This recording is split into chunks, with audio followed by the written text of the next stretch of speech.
नमस्कार, मैं मनमोहन मिश्र। दोस्तों, एक बार फिर आप लोगों के बीच। और आज तो कम से कम बनता है कुछ न कुछ कहना, कुछ न कुछ बोलना। मेरे दोस्त, झारखंड की हार और महाराष्ट्र की प्रचंड जीत, महाराष्ट्र के चुनाव में अडानी की प्रचंड जीत के बहुत कुछ मायने हैं। लेकिन सबसे पहला सवाल आपके मन में यही आया होगा कि मुझे मोदी का नाम लेना चाहिए था, अडानी क्यों लिया? बिल्कुल सही लिया है, सोच समझकर बोला है। यह अडानी का चुनाव था और यह अडानी की जीत है। मोदी तो आपको बता चुके हैं कि अडानी सजीव हैं, मोदी निर्जीव हैं। अडानी बायोलॉजिकल हैं और मोदी नॉन बायोलॉजिकल हैं। आपको अच्छी तरह समझ में आ चुका है, हरियाणा के चुनाव से लेकर के, मध्य प्रदेश के चुनाव से लेकर, हरियाणा के चुनाव से लेकर और अब महाराष्ट्र और झारखंड के चुनाव से, यह तो आपको समझ में आ गया होगा कि अडानी को जहां जीतना है वहां अडानी जीतेगा। अडानी को जो प्रदेश चाहिए, जो जगह चाहिए, जहां जीत चाहिए, वो जीतेगा। मोदी का नाम लेने से कोई फायदा नहीं है, वो तो शिखंडी है बेचारे, छोड़िए, उनको छोड़िए। अब बात आते हैं इसको समझने के लिए कि मैंने ऐसा क्यों कहा कि अडानी की प्रचंड जीत, महाराष्ट्र के चुनाव में अडानी की प्रचंड जीत। वैसे भी आपको पता है, कार्यपालिका, न्यायपालिका, विधायिका सब अडानी को रिपोर्ट कर रही है। सुपर सूडो प्राइम मिनिस्टर हैं भारत के Gautam Adani, the king of thugs of Gujarat. और सिर्फ यही नहीं, और ठग्स ऑफ गुजरात का झंडा तो अब अमेरिका में भी गाड़ चुके हैं, तो बताने की कोई जरूरत नहीं है। लेकिन अभी बात, भारत पूरी तरह से हाईजैक हो चुका है, भारत का लोकतंत्र हाईजैक हो चुका है, भारत की विधायिका, न्यायपालिका, कार्यपालिका सब हाईजैक्ड है और सब अडानी को रिपोर्ट कर रही है, अडानी को मालिक मानती है, अडानी के आदेश पे चल रही है। अब समझिए, अगर आप हरियाणा के चुनाव से आगे बढ़ेंगे, अगर पीछे मध्य प्रदेश के चुनाव पर भी चले जाएं, तो मध्य प्रदेश के चुनाव में डकैती और लूट, लोकतंत्र की लूट, मतदान की लूट, वोट की लूट, तो डकैती और लूट के बल पे मध्य प्रदेश जीता गया। मध्य प्रदेश क्यों जीता गया? क्योंकि अडानी का बहुत कुछ दांव पे लगा है मध्य प्रदेश में। हर हाल में मध्य प्रदेश अडानी को चाहिए था, इसलिए अडानी ने मध्य प्रदेश को जीत करके मोदी को दिया, ऐसा कह सकते हैं, भारतीय जनता पार्टी को दिया, जो भी कह सकते हैं, वो जरूरी था। अब अगर मध्य प्रदेश को डकैती और चोरी के बल पे नहीं जीतते, धांधली और हाईजैकिंग के बल पे नहीं जीतते, तो बहुत बड़ा नुकसान अडानी का होता। बहुत से प्रोजेक्ट पर वहां काम हो रहा है, लूट मची हुई है, आप अच्छी तरह जानते हैं, उसमें जाएंगे तो देर हो जाएगी, बाकी और चीज आपको नहीं बता पाएंगे। अब आते हैं हरियाणा पे। अगर हरियाणा भारतीय जनता पार्टी यानी नरेंद्र मोदी हार जाते, तो नरेंद्र मोदी की कुर्सी चली जाती, तो अडानी की लूट जारी कैसे रहती? आप समझ लीजिए, अगर हरियाणा बीजेपी के हाथ से निकल जाता, तो जैसे ही दूसरी सरकार बनती, किसान दिल्ली घेर लेते, पहुंच जाते और नरेंद्र मोदी को इस्तीफा देकर के भागना पड़ता, शायद भारत छोड़कर भी भागना पड़ता। इसलिए हरियाणा किसी भी कीमत पे जीतना था और जीता। यानी दिल्ली के चारों तरफ मोरावर हरियाणा है और फिर उसके बाद थोड़ा सा यूपी में मोदी की सरकार है और हरियाणा में हर हाल में किसी भी कीमत पे लूट, डकैती, कुछ भी करके चाहिए थी। सो अडानी ने हरियाणा जीतकर नरेंद्र मोदी को समर्पित कर दिया। अब उसी कड़ी में आगे बढ़ते हैं। आपको याद होगा, तेलंगाना में उनकी जरूरत नहीं थी, उनको खास जरूरत नहीं थी, इसलिए कांग्रेस को जीतने दिया और नॉर्मल चुनाव होने दिया, हाईजैक्ड चुनाव नहीं होने दिया, नॉर्मल चुनाव होने दिया। वही बात जब महाराष्ट्र और झारखंड का चुनाव होने लगा, झारखंड में भी वही हाल था। झारखंड में ऐसा कुछ भी नहीं है, जैसे झारखंड की जमीन पर बिजली पैदा करके बांग्लादेश को देने की बात थी, वो पहले ही खटाई में पड़ चुका है। तो झारखंड पे अडानी का कोई स्टेक नहीं लगा है, यानी मोडानी का कोई स्टेक नहीं लगा है।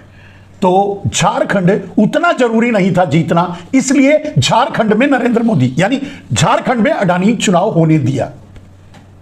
लेकिन महाराष्ट्र में आपको पता ही होगा कि धारावी से बड़ा प्रोजेक्ट कोई और हो नहीं सकता, कम से कम इस समय महाराष्ट्र हार जाने का मतलब यह है कि अडानी अपना घर हार जाते, अपनी जमीन हार जाते, अपना बिजनेस व्यापार हारते। वैसे भी जेल की तैयारी में लगे हुए हैं अडानी, यह अंदाजा उनको नहीं था। यह तो चुनाव के बाद की बात है ना, तो चुनाव के पहले की बात। मेरे दोस्त, हर हाल में अडानी को महाराष्ट्र जीतना था और झारखंड को लेवल प्लेइंग पे छोड़ देना था। चलिए, जैसे चुनाव हो रहा है तो एक ओरिजिनल रिजल्ट, जो वास्तविक रिजल्ट है, वास्तविक चुनाव है, झारखंड में हुआ। रिजल्ट आपके सामने है। जैसे तेलंगाना में हुआ था, रिजल्ट आपके सामने था। लूट, डकैती, खसोट, हाईजैकिंग, ईवीएम से लेकर चुनाव आयोग से लेकर ईडी, सीबीआई, आईटी सबको लगाकर पूरी ताकत झोंककर पूरा हरियाणा जीतना था, जीत लिए। अब महाराष्ट्र जीतना था, जीत लिए। महाराष्ट्र की जरूरत जितना मोदी को थी उतना ही अडानी को है। अडानी का सब कुछ लगा है। अब इसका मतलब यह है कि महाराष्ट्र में भारतीय जनता पार्टी की जीत यानी नरेंद्र मोदी की जीत, यानी चोर गैंग की जीत, यानी गुजरात लॉबी की जीत, यानी गुजरात माफियाओं की जीत, यह बताती है कि बहुत कुछ दांव पे लगा था अडानी का, इसलिए अडानी ने जीत लिया। तो इस महाराष्ट्र के चुनाव को अगर आप शब्दों में पिरोना चाहें और प्रदर्शित करना चाहें, उसका विश्लेषण करना चाहें, तो अडानी के बगैर नहीं कर सकते। इसलिए सीधे सीधे मैंने सीधी 2 शब्दों में यह बात कही, महाराष्ट्र चुनाव में अडानी की प्रचंड जीत। मोदी का कोई मतलब नहीं, मोदी का कोई औचित्य नहीं, मोदी कुछ नहीं है, कुछ नहीं है। इससे अंदाजा लगा सकते हो कि अडानी अगर जेल जाते हैं और कम से कम भारत को इनिशिएट करके हर हाल में पहले तुरंत अडानी को गिरफ्तार करके जेल में रखना चाहिए। जेल में इसलिए क्योंकि अडानी, अमेरिका और मोदी मिल करके देश छोड़कर भागने का प्लान बना चुके हैं और उसमें अमेरिका मदद कर रहा है। ये कल के वीडियो में मैं आपको बता चुका हूं। आज भी वही बात स्टैंड है। इस समय अडानी को महाराष्ट्र जीतना था। जब तक चुनाव चल रहा था तब तक वही परिस्थिति थी। हाँ, आज हालात बदल गए हैं। आज अडानी जेल के दरवाजे पर खड़े हैं, लेकिन मोदी यानी शिखंडी जब तक खड़ा है, जब तक शिखंडी सामने खड़ा है, जब तक शिखंडी है, तब तक तो अडानी है ही।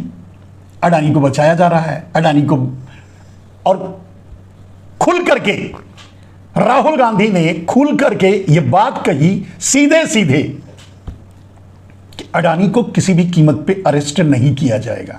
अडानी को नरेंद्र मोदी हर हाल में बचाएंगे। ये अडानी को नहीं बचाएंगे नरेंद्र मोदी। जैसे ही अडानी अरेस्ट होगा, नरेंद्र मोदी उसके पहले जेल में चले जाएंगे।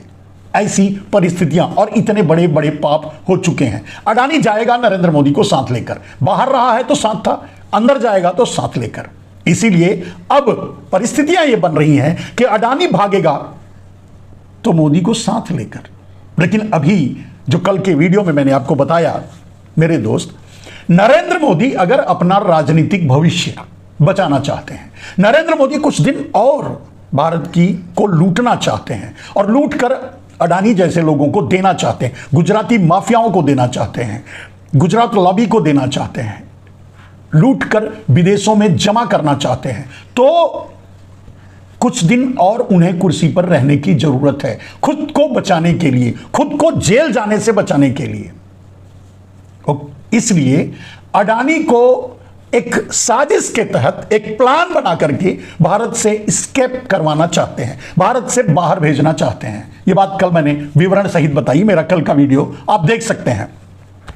अगर अडानी यहां से भाग करके गया तो नरेंद्र मोदी की फजीहत होगी, कुर्सी पर बैठना मुश्किल होगा, देश बाहर निकलकर सामने आ जाएगा, क्योंकि अडानी के भागने से पूरे देश की इकोनॉमी एक बार तो हिल ही जाएगी। इसलिए अडानी को नीरव मोदी, मेहुल चौकसी ललित मोदी के स्टाइल में नरेंद्र मोदी नहीं भगाना चाहेंगे। इसलिए अमेरिका के साथ मिलकर के, अमेरिका से अरेस्ट वारंट जारी करवा करके अडानी को यहां से ले जाकर के वहां कानूनी प्रक्रिया के बहाने अमेरिका में सेटल करने का plan, mastermind plan Narendra Modi का है, जिसे अभी कुछ लोग देश के नहीं समझ पा रहे हैं। राष्ट्रवादी पत्रकार भी इस पॉइंट पर सोच नहीं रहे हैं, बोल भी नहीं रहे हैं, क्योंकि शायद नहीं समझ पा रहे हैं, या समय लगेगा जब समझ में आएगा। मेरे दोस्त, आज से करीब 6-7 साल पहले, 8 साल पहले, जब से मैं नरेंद्र मोदी का विरोध कर रहा हूं, जब से नरेंद्र मोदी ने भारत स्वाभिमान को धोखा दिया है, जब से नरेंद्र मोदी पूरे देश के राजीव दीक्षित के कार्यकर्ताओं को धोखा दिया है, ठगा है, तब से मैं नरेंद्र मोदी का विरोध कर रहा हूं। 2014 में 25 मई को जब नरेंद्र मोदी प्रधानमंत्री बने थे, दुर्भाग्य से प्रधानमंत्री बने थे, दूसरे दिन 27 तारीख को संभवतः उन्होंने यह घोषणा कर दी कि काले धन को राष्ट्रीय संपत्ति घोषित नहीं करेंगे, सुप्रीम कोर्ट के जरिए उसे अंडरग्राउंड करके और दबा के बैठ जाएंगे, और वही किया। उसी दिन से 27 मई से मैं नरेंद्र मोदी का विरोध कर रहा हूं, नरेंद्र मोदी के बारे में खुलासे कर रहा हूं, क्योंकि नरेंद्र मोदी के आसपास रहने के कारण नरेंद्र मोदी की हर चाल को मैं समझता हूं, इसलिए हर बात आपके सामने आगे आगे रखता रहता हूं। आप कितना सीरियसली लेते हैं मैं नहीं जानता, लेकिन मेरा धर्म है, मैं आप तक पहुंचाने की कोशिश करता हूं। अब आगे यही जो मैंने बताया, नरेंद्र मोदी अपने आप को बचाने के लिए अडानी को यहां से भगाना चाहते हैं कानूनी प्रक्रिया के जरिए। जैसे अब अमेरिका मांग करेगा कि अडानी को अरेस्ट करो और हमें दो, हम यहां कानून चलाएंगे, तो नरेंद्र मोदी बड़े खुशी खुशी, हाँ, यहां से भागे हुए किसी चोर, अपने किसी भाई खुद ही भगाए थे, ललित मोदी, नीरव मोदी, मेहुल चोक वगैरह वगैरह, तो उनको किसी को ला तो नहीं सके और लाएंगे भी नहीं, क्योंकि लाना ही नहीं है, क्योंकि वही तो उनके फंडर हैं, वही तो उनके फाइनेंस मैनेजर हैं, नरेंद्र मोदी के ब्लैक मनी के कैपेसिटर हैं, होल्डर हैं, अल्टीमेट ब्लैक मनी के ओनर तो नीरव मोदी, मेहुल चौकसी, विनोद अडानी, और अब तो और भी बहुत से अडानी बडानी के नाम आ रहे हैं, आप जानते हैं। तो चीन से लेकर अमेरिका तक या पूरी दुनिया में फैले हुए हैं नरेंद्र मोदी के फ्रॉड, विनोद अडानी जैसे एजेंट, जो काले धन को हैंडल कर रहे हैं देश के, दुनिया के दूसरे देशों से। मेरे दोस्त, वही बात। तो अब अडानी को भारत से कानूनी प्रक्रिया का बहाना लेकर के नरेंद्र मोदी अमेरिका के साथ मिलकर के ये भगाने का प्लान बनाया है। अडानी यहां से जाएगा, अमेरिका में कानूनी प्रक्रिया का ड्रामा चलेगा, और फिर उसके बाद वो आजाद होगा, फिर उसके बाद वहां रह करके बिजनेस व्यापार जो भी करना है दुनिया में करेगा। भारत उससे दूर नहीं है। जब नरेंद्र मोदी अडानी की जेब में है तो भारत उसकी मुट्ठी में है, प्रधानमंत्री तो वही है आज के डेट में। इसीलिए अब आते हैं मेन पॉइंट पर मेरे दोस्त, क्योंकि धारावी में बहुत बड़ा प्रोजेक्ट अडानी का है। महाराष्ट्र किसी भी कीमत पे अडानी को चाहिए था, क्योंकि अडानी का अड्डा है, मतलब गुजराती माफिया गिरोहों का अड्डा है मुंबई, इसलिए महाराष्ट्र गुजराती माफियाओं को चाहिए। इसलिए अडानी महाराष्ट्र चुनाव में बम्पर जीत हासिल कर ली। तो ये जीत अडानी को आप चाहें तो मुबारक दे सकते हैं, आप चाहें तो शुभकामनाएं अडानी को दे सकते हैं। हे महामानव, महा अडानी, नरेंद्र मोदी के बॉस, इस देश के सरताज अडानी जी, आपको महाराष्ट्र की जीत मुबारक हो, आपने जीत लिया। और यह कहने का अब यह बात छुपी नहीं है, आपको पता है इसके पहले जो बनी थी महाआघाड़ी की सरकार, यानी उद्धव ठाकरे की सरकार, उसे गिराने के लिए सीधे अडानी मैदान में आया था।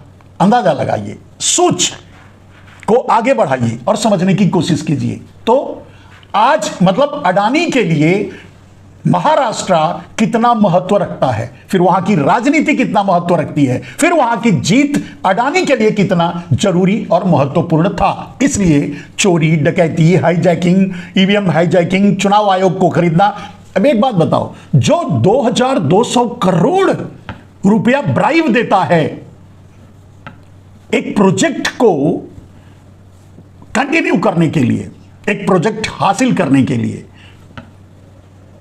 ग्रीन एनर्जी यानी सोलर का, वो आदमी, वो अडानी चुनाव आयोग को कैसे खरीद सकता है? चुटकियों में भारत की सारी संस्थाओं को, और भारत का सब कुछ खरीद चुका है।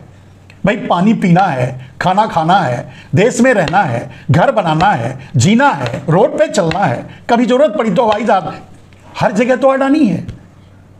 तो फिर कौन है जो भारत में विरोध कर पाएगा अडानी का, हमारे जैसे लोगों को छोड़कर, जो हमेशा इसी तरह से पंगा लिया करते हैं अपने आप को दांव पे लगा के।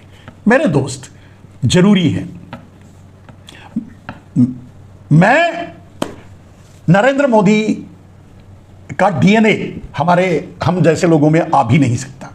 नरेंद्र मोदी का डीएनए है अलग, हम क्रांतिकारियों के डीएनए से आते हैं, क्रांतिकारियों की पीढ़ी से आते हैं, तो निश्चय ही पंगा लेंगे और सच बोलेंगे किसी भी कीमत पे।